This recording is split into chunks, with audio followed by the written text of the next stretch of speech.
వాళ్ళకే న్యాయం జరగలేదు, మనకేం జరుగుతుంది? కాబట్టి వచ్చినారు ఈసారి ఖచ్చితంగా హస్తం గుర్తు కొట్టేసేదానికి అవకాశం ఉంది. వెల్కమ్ సార్కి జరిగిన దారుణం గురించి మనకు అందరికీ తెలిసిందే. అంత దారుణం జరిగితే రాజశేఖర సారు ఒక్క నిమిషమైనా సహించేవాడా? అస్సలు సహించేవాడు కాదు. వాళ్ళిద్దరు రామలక్ష్మణులాగా మన జిల్లాకి చాలా చేశారు. వాళ్ళిద్దరికీ ఆత్మశాంతి కలగాలంటే మనం ఈసారి నిందితులకు ఓటు వేయకూడదు. దయచేసి రాజశేఖర రెడ్డి గారి బిడ్డ వైఎస్ షర్మిలకు ఓటేసి న్యాయాన్ని గెలిపించిందమ్మా. జ్యోతమ్మకు హస్తం గుర్తు ఓటేయండి. మధువేల్ నియోజకవర్గంలో ప్రచారం చేస్తున్నాం. ఈరోజు నేను చెప్పదలసింది ఏంటంటే, రాజశేఖర రెడ్డి గారు, వివేకానంద రెడ్డి గారు ఇద్దరు మన జిల్లాలో ప్రతి ఇంట్లో వాళ్ళ ప్రభావం కనిపిస్తుంది. ఏ ఇంటికి పోయినా వీళ్ళ ఫోటోలు అయితే ఉంటాయి. వాళ్ళు ప్రతి ఇంటికి, ప్రతి వీధికి, ప్రతి ఊరికి, ఈ జిల్లాకే కాక రాష్ట్రం అంతటా ప్రజలు వీళ్ళని అభిమానిస్తున్నారు. రాజశేఖర రెడ్డి గారు చెప్పినారు వివేకానంద రెడ్డి గారి గురించి అసెంబ్లీలో కూడా, ఆయన అజాత శత్రువు అని. ఒకవేళ ఎలక్షన్లు జరిగితే వివేకానంద రెడ్డి గారికే ఎక్కువ ఓట్లు వస్తాయని కూడా చెప్పారు. అటువంటి అన్యోన్యత అనుబంధం వాళ్ళిద్దరిది.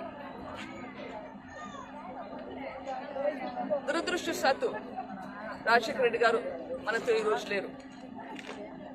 కానీ వివేకానంద రెడ్డి సార్ని అతి దారుణంగా మన దగ్గర నుంచి తీసుకెళ్లిపోయారు. గొడ్డలితో నరికి చంపారు. ఒకవేళ రాజశేఖర రెడ్డి సారు బ్రతికి ఉంటే ఇది సహించేవాడా? ఆలోచించండి. మనమందరము పూజించే మనిషి రాజశేఖర రెడ్డి. ఆయన బ్రతికి ఉంటే ఇది సహించేవాడా? పరలోకంలో ఆయన ఆత్మ ఎంత క్షోభిస్తుందో ఆలోచించండి. ఈరోజు వీళ్ళిద్దరికీ మనం న్యాయం చేయాల్సిన రోజు. వీళ్ళిద్దరికీ న్యాయం చేయాలంటే నిందితులను పక్కన పెట్టి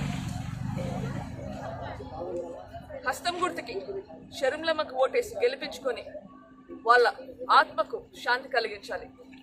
ఇంకొకటి గుర్తుంచుకోవాలి, ఓటు వేసేటప్పుడు షర్మిలమ్మకు కాక వేరే ఎవరికి వేసినా ఆ ఓటు వేస్ట్ అన్నా అవుతుంది, లేకపోతే నిందితులకు వేసినట్లయినా అవుతుంది. సో మీ ఓటును వృధా చేసుకోకూడదు. వివేకానంద రెడ్డి గారు, రాజశేఖర రెడ్డి గారు ఎవరైనా ఏ కులము, జాతి, మతము ఆలోచించకుండా, ఏ పార్టీ అనేది ఆలోచించకుండా అందరికీ సహాయం చేశారు. నా విజ్ఞప్తి, మీది ఏ కులము, ఏ మతము, ఏ జాతి అని అది ఆలోచించకుండా, ఏ పార్టీ అనేది ఆలోచించకుండా ఈ మహానుభావులకి న్యాయం చేయాలని మీ ఓటు షర్మిలమ్మకు వేయండి. వివేకానంద రెడ్డి గారు రాత్రి అనక పగులనక ఎప్పుడైనా ఎవరు వచ్చినా కానీ పలికే మనిషి. ప్రొద్దు నుంచి రాత్రి వరకు ప్రజలతోనే ఉండే మనిషి.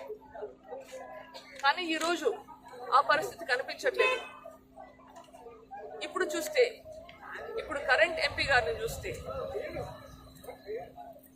ఆయనను కలవాలంటే ప్రొద్దున 5:30 అంతా క్యూలో నిల్చోవాలా. క్యూలో నిల్చున్నంత మాత్రాన మళ్ళీ కలుస్తాడు అని కూడా లేదు. ఆయనకు బుద్ధి పుడితే కలుస్తాడు, లేకపోతే మాయమైపోతాడు. కొందరు నాయకులు చెప్తున్నారు తిరుమలలో దర్శనం సులభమేమో, అదన్నా జరుగుతుంది, ఎంపీ గారిని కలవడం కష్టమంట. ఇటువంటి నాయకులను ఎన్నుకొని వాళ్ళ స్వప్రయోజనాల కోసము దినమంతా ఎంతసేపు ఈ కేసుల నుంచి ఎట్లా బయటపడాలని ఆలోచించే వాళ్ళని ఎందుకు ఎన్నుకుంటారు? మన కోసం పోరాడే మనుషులు కావాలి. మన కోసం పోరాడే మనిషి ఈరోజు మన ముందుకు వచ్చారు. వైఎస్ రాజశేఖర రెడ్డి గారి బిడ్డ వైఎస్ షర్మిలారెడ్డి ఇక్కడ కడపలో ఎంపీగా పోటీ చేస్తున్నారు. దయచేసి మీ అందరి ఓటు షర్మిలమ్మకు వేయమని మరొకసారి విన్నపం చేస్తున్నాను.